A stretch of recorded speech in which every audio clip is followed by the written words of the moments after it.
नमस्कार, आप देख रहे हैं न्यूज़ फॉर नेशन और मैं आपके साथ वंदना। उत्तर प्रदेश में विधानसभा चुनाव होने वाले हैं, जिसको लेकर चुनाव आयोग कभी भी चुनाव की तारीखों की घोषणा कर सकता है। और इसी बीच अब एक तरफ जहां शिवपाल सिंह यादव और अखिलेश यादव ने गठबंधन किया, तो वहीं दूसरी ओर अब शिवपाल यादव को चुनाव आयोग ने बड़ा झटका दिया है। जी हाँ, शिवपाल यादव और अखिलेश यादव की गठबंधन की खबरों के बाद अब चुनाव चिन्ह की खबरों को लेकर अफवाहें फैल रही हैं। और अब इसी बीच एक और बड़ी खबर सामने आ रही है, जिसके बाद अब अखिलेश यादव और शिवपाल यादव के बीच एक बार फिर टकरार होने की संभावना जताई जा रही है। तो क्या कुछ जानकारी आ रही है, आइए हम आपको बताते हैं विस्तार से। चुनाव आयोग ने प्रगतिशील समाजवादी पार्टी लोहिया का चुनाव चिन्ह हरियाणा की जननायक जनता पार्टी को जारी कर दिया है। चाबी चुनाव चिन्ह न मिलने से उत्तर प्रदेश की राजनीति में महत्वपूर्ण भूमिका अदा करने वाले शिवपाल सिंह यादव को करारा झटका लगता दिख रहा है।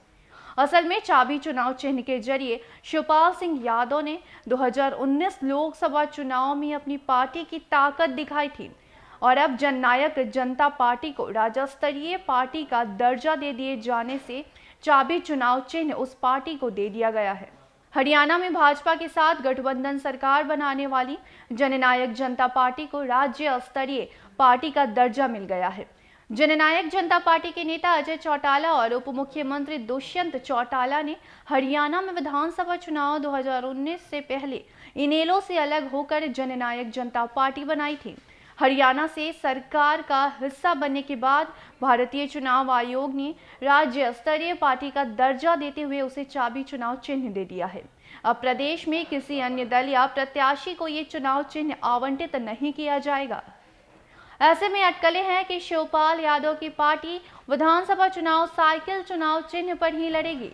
प्रसपा से टिकट चाहने वालों में से भी ज्यादातर साइकिल चुनाव चिन्ह से ही चुनाव लड़ना चाहते हैं। वर्ष 2017 के विधानसभा चुनाव से पहले सपा में वर्चस्व को लेकर संघर्ष शुरू हुआ था। अंततः सपा पर अखिलेश यादव का पूरा अधिकार रहा। वहीं शिवपाल ने वर्ष 2018 में प्रगतिशील समाजवादी पार्टी बना ली थी। वर्ष 2019 के लोकसभा चुनाव में शिवपाल की पार्टी को चुनाव आयोग ने चाबी चुनाव चिन्ह आवंटित किया था। चाबी चुनाव चिन्ह के साथ लोकसभा चुनाव के मैदान में उतरी प्रसपा को महज 0.31% वोट मिले थे। प्रसपा पिछले 2 वर्षों से चाबी चुनाव चिन्ह को लेकर ही प्रचार कर रही थी। ऐसे में अब मिलने वाले नए चुनाव चिन्ह को लेकर प्रदेशवासियों के बीच जगह बनाना प्रसपा के लिए कहीं और कठिन होता दिख रहा है। शिवपाल के सामने प्रसपा के अस्तित्व को बचाए रखने की बड़ी चुनौती होगी। वर्ष 2017 में शिवपाल सिंह यादव सपा के सिंबल पर ही चुनाव लड़े थे। ऐसे में एक बार फिर से शिवपाल के समाजवादी पार्टी के चुनाव चिन्ह से चुनाव मैदान में उतरने के कयास लगाए जा रहे हैं और जीतने पर वह सपा के ही विधायक कहलाएंगे। भविष्य में यदि किसी कारण से शिवपाल व अखिलेश में फिर टकराव की स्थिति आती है, तो शिवपाल ही अलग थलग रह जाएंगे। यह बिल्कुल वैसे ही होगा जैसे वर्ष 2017 के विधानसभा चुनाव में शिवपाल जसवंत नगर सीट से सपा के टिकट से चुनाव जीतने पर हुई थी। अलग पार्टी बनाने के बावजूद वे आज भी सपा के ही एमएलए कहला रहे हैं।